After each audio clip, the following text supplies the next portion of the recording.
This channel does not promote any violent, harmful, or illegal activities. All content provided by this channel is meant for an educational purpose only.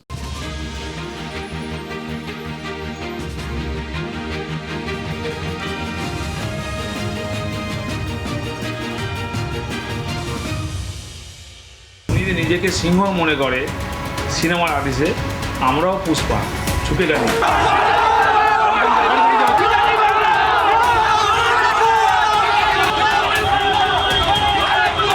একাধিক পরিবারকে বাড়িতে এসে হুমকি দেওয়া হচ্ছে যে কেউ যেন ভোট দিতে না যায়। ফলতে কোনো ভোট হয়নি, প্রায় 70 থেকে 80টা বুথে ওই সেলোটেপ লাগিয়ে দিয়েছি। বিজেপির 3টে হাত, একটা ডান হাত, একটা বাম হাত, একটা অজু হাত। চাবি কেন নিয়েছে? আমরা ছাড়বনি কিন্তু। এই সিংগমকে ফোন কর না, সিংগম রাস্তায় গেলে ব্রেক করে মেরেছে। মহিলাদের নির্যাতনের হুমকি দিচ্ছে। এটা কে দিচ্ছে? কে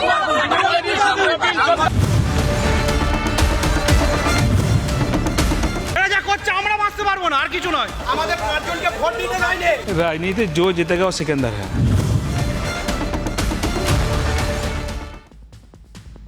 ছেলেটা খুব অল্প বয়সে সারসত্য জেনে গেছে, রাজনীতিতে যে জিতবে সেই সিকান্দার, এটাই সারসত্য। অ্যাটলিস্ট আমাদের রাজ্যে জাহাঙ্গীর পুষ্পা খানের ডেরায় বসে এখন সেই সিংহাম পুলিশ পর্যবেক্ষক অজয় পাল সিংকে খুঁজছেন বিজেপির কর্মী সমর্থকরা। হ্যাঁ, সিংহাম বলতে অজয় পাল শর্মা। সিংহামকে ফোন করো, এই মানুষগুলোর কাছে রাতারাতি ভরসার মুখ হয়ে উঠেছেন যোগী রাজ্যের এনকাউন্টার স্পেশালিস্ট সেই পুলিশ কর্তা। সিংগমকে ফোন কর না, সিংগম ও যে জায়গাটা, সিংগমকে ফোন কর, সিংগমকে ফোন কর। হুমকি দিচ্ছে। এটা কে দিচ্ছে? কে দিচ্ছে?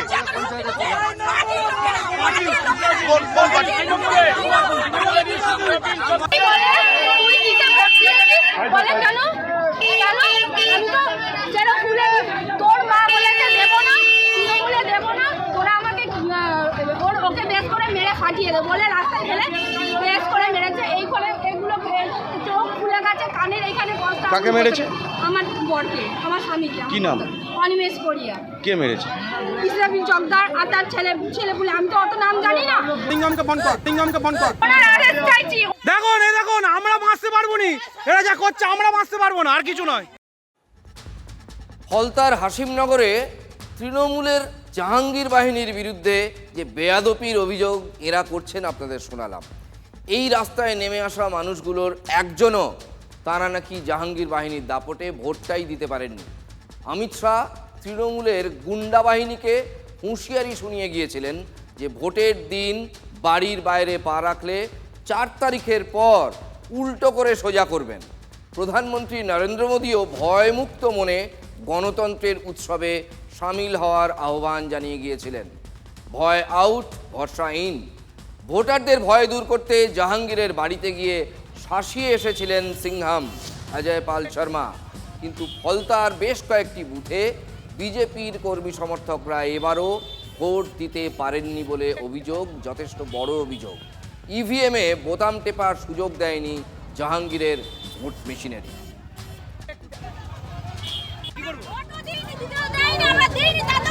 আমাদের ওপেন নোটিস এসে গেছে। ওখানে চাবি কেন নিয়েছে? আমরা ছাড়বনি কিন্তু। কেন বিজেপিকে ভোট দিয়েছে সেই কারণের জন্য তাদের আজকে মারধর করা হচ্ছে, বাড়ি বাড়ি অত্যাচার করা হচ্ছে। সাধারণ মানুষ অতিষ্ঠ হয়ে উঠেছে, সাধারণ বাড়ির মহিলারা অতিষ্ঠ হয়ে উঠেছে, তাদের গায়ে হাত দেওয়া হচ্ছে। আমি স্পষ্ট কথা বলে দিতে চাই, ছেড়ে কথা কিন্তু বলা হবে না, হয় সূত্রে যাও, এসব একদম চলবে না, একদম চলবে না। একদম ভারী মা বোনেদের গায়ে হাত দেওয়া একদম মেনে নেবো না, আমি সাবধান করে দিতে চাই।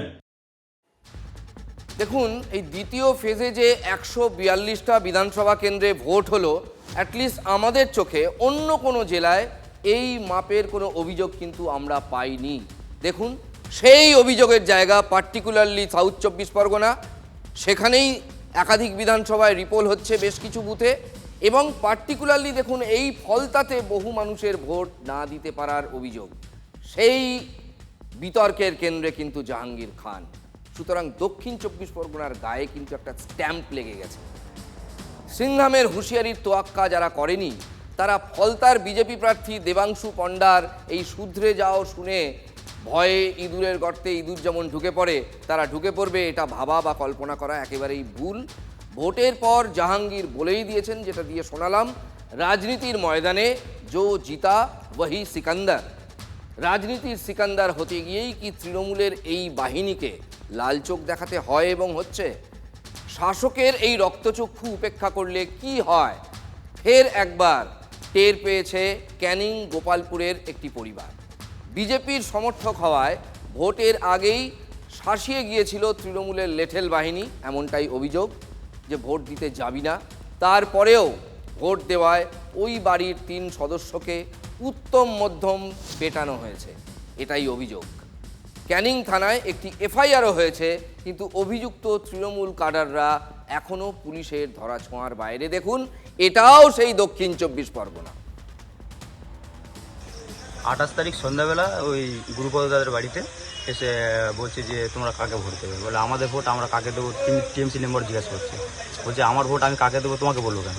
টিএমসি মেম্বার রাজু বৈদ্য বললো যে না তোমরা কালকে ভোট দিতে যাবে না, তোমাদের ভোট হয়ে গিয়েছে বা আমরা দিয়ে নেব। তা বলছে বলে কেন আমার ভোট আমি দেবো, তোমাদের দিতে দেবো কেন। এনে বলছে বলছে যে তোদের মাটির সাথে মিশিয়ে দেবো, যদি ভোট দিতে যাস মার্ডার করে দেবো। ও টিএমসির লোকেরা আগের দিন ভোট দিল, ভোট দিয়ে যাওয়ার পরে ওদের প্রচণ্ড মারধর করে। আমাকে তো মেরে ওখানে শুয়ে দিয়ে চুলের মুঠি দাদা শুয়ে দিয়েছে, আর হাঁটতে পারিনি। একদম ছেলে দুটো মারতেছে, আমি তখন ওই ছুটে আইছি, এসে ধরতেছি, আমাকে চুলের মুঠি ধরে পেটে খালি লাথি মারছে, বুকে লাথি মারতেছে। ভাইকে মারছিল, আমি যে থাকা দিয়েছি, আমাকে হাত ধাক্কা দিয়ে আর চুলের মুঠি ধরেছে, ধরে আমাকে দিয়ালে সাপটি দিয়ে আর পুরো আকারে গোলা টিপে ধরেছিল।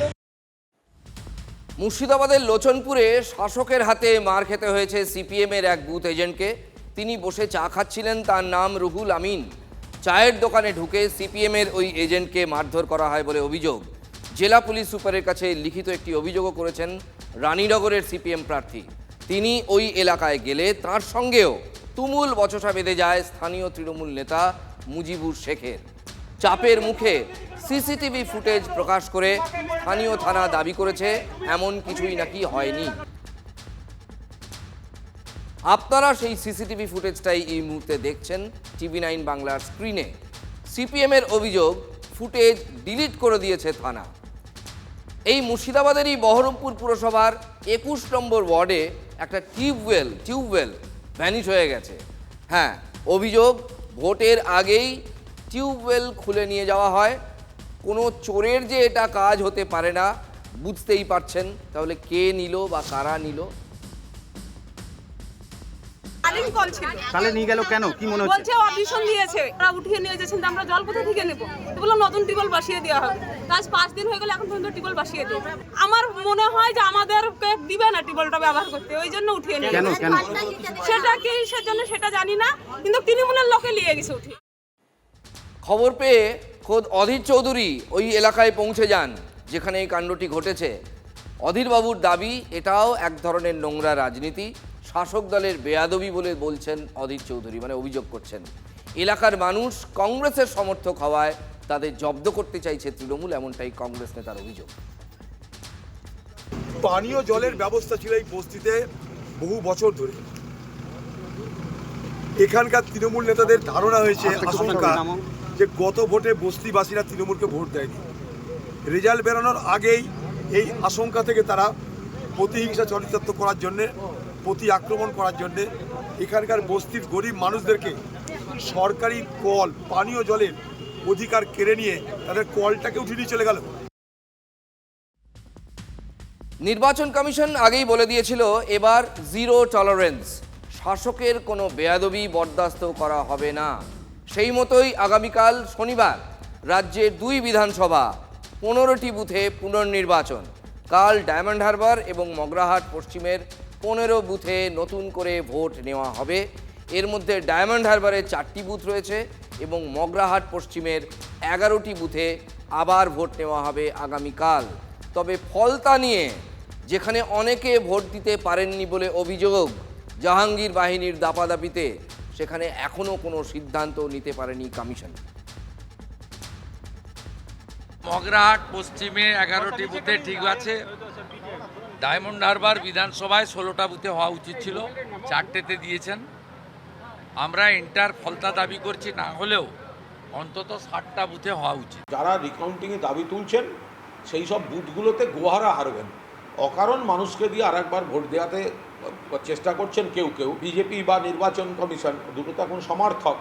কিন্তু ঘটনাটা হচ্ছে এই অকারণ এসব মানে রিপোল করে লোককে বিড়ম্বনায় ফেলছেন। তার কারণ হচ্ছে মানুষ আবার যাবেন, কষ্ট করে ভোট দেবেন, কিন্তু হারবেন তো, গোহারা হারবে, বিজেপি গোহারা হারবে, তো তাদের জন্য রিপোল করি কী লাভ হবে? মগরাহাটের 11টি বুথে পুনর্নির্বাচনের কথা ঘোষণা হতেই বাইক বাহিনীর দাপট। সন্ধ্যা নামতেই তৃণমূলের পতাকা লাগিয়ে মগরাহাটের বিভিন্ন এলাকায় বাইক মিছিল, একেবারে ছবি দেখতে পাচ্ছেন।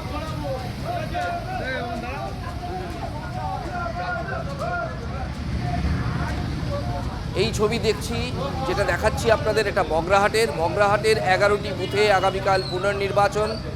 নির্বাচন কমিশন এই সিদ্ধান্ত ঘোষণা করতে না করতেই সেখানে বাইক বাহিনীর দাপট।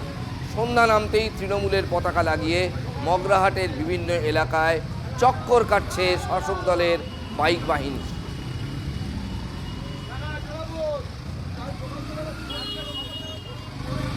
অধীর আগ্রহে ভোটের ফলের অপেক্ষায় বসে বঙ্গবাসী। নিত্য নতুন আপডেটের জন্য টিভির পর্দা বা মোবাইল থেকে কারো চোখ সরছে না। ট্রেন্ডিং এখন স্ট্রং রুম, কিন্তু এর মাঝেই একটা স্ট্রং ধাক্কা। বাণিজ্যিক গ্যাসের দাম বাড়লো প্রায় 1000 টাকা, বাড়লো অটো এবং এলপিজির দামও। ভোটের জ্বর বঙ্গবাসীর কপাল থেকে এখনই নামান নয়, ফলাফল বাকি। উত্তেজনার থার্মোমিটারে পারদটাও ক্রমাগত ওঠানামা করছে। এর মাঝেই দেশের দরবারে গ্যাসের পারদ চড়ল। আবার বাড়ল বাণিজ্যিক গ্যাসের দাম, এক ধাক্কায় 994 টাকা, নতুন দাম 3202 টাকা। বাড়ির রান্নাঘরে সরাসরি ধাক্কা লাগেনি, কিন্তু ছোট হোক বা বড়, হোটেলের হেঁসেলে হাঁড়ি চড়াতে ঘাম ছুটছে ব্যবসায়ীদের। সরাসরি না হলেও বাণিজ্যিক গ্যাসের নতুন দাম জনতার পকেটেও টান ধরাবেই। গ্যাসের সাপ্লাই হচ্ছে না, আমাদের এখন কয়লা উনুন দেবো, পরপর কয়লা উনুনেই কাজ হচ্ছে। মেনুতে একটু রেট বাড়াতেই হবে, না হলে আমাদের ক্ষেত্রে ব্যবসা করা খুব কঠিন হয়ে যাবে, রেস্তোরাঁগুলো বন্ধ করে দিতে হবে। দাম বাড়লে তো মধ্যবিত্তের উপর চাপ পড়বে, উচ্চবিত্তদের কোনো অসুবিধা না হলে মধ্যবিত্ত তো চাপ পড়বে।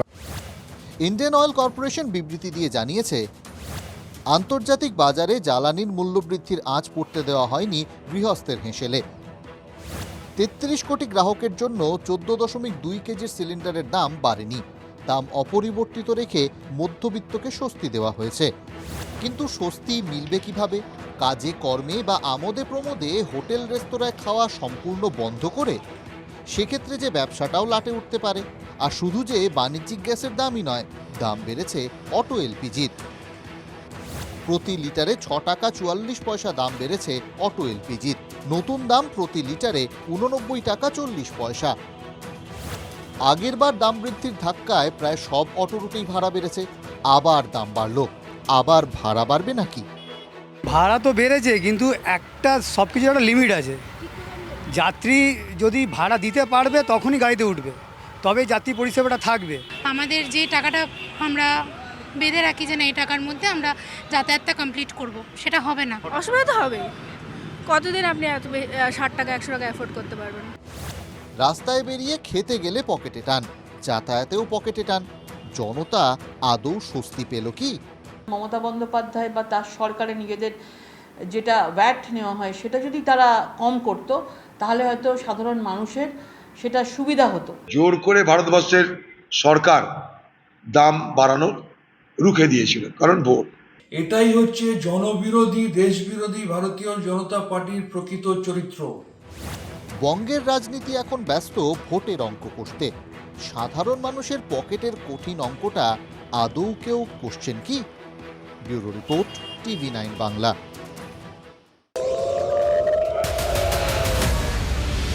প্রায় ডবল হয়ে গেল। চাইলে পরেই খাবারের দাম বাড়িয়ে দেওয়া যায় না।